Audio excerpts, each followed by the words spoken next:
Operation ಸಿಂಧೂರದ ನಂತರ ಭಾರತ ಶಸ್ತ್ರಾಸ್ತ್ರಗಳನ್ನು ಖರೀದಿ ಮಾಡೋದಕ್ಕೆ ಮುಂದಾಗಿದೆ.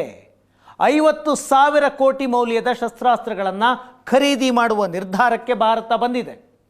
50,000 ಕೋಟಿ ಇದು ಹೆಚ್ಚುವರಿ ಬಜೆಟ್.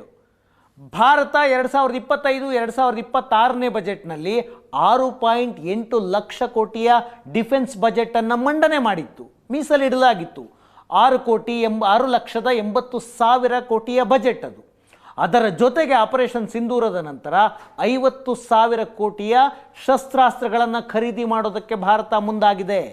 ಒಂದು ಕ್ಷಿಪಣಿ ರಕ್ಷಣಾ ವ್ಯವಸ್ಥೆ ಬೇಕು, ಜೊತೆಗೆ ಮದ್ದುಗುಂಡುಗಳ ಖರೀದಿ, ಅಮ್ಯುನಿಷನ್ಸ್ ಖರೀದಿಗೆ ಮುಂದಾಗಿದೆ.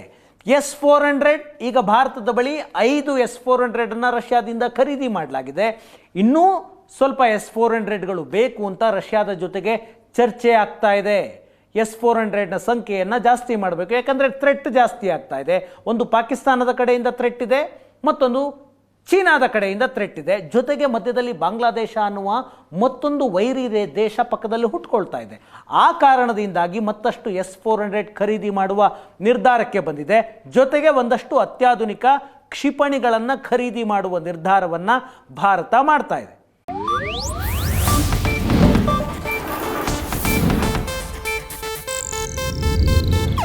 ಇದು ಏಷ್ಯಾನೆಟ್ ನ್ಯೂಸ್ ನೆಟ್ವರ್ಕ್ ಪ್ರಸ್ತುತಿ.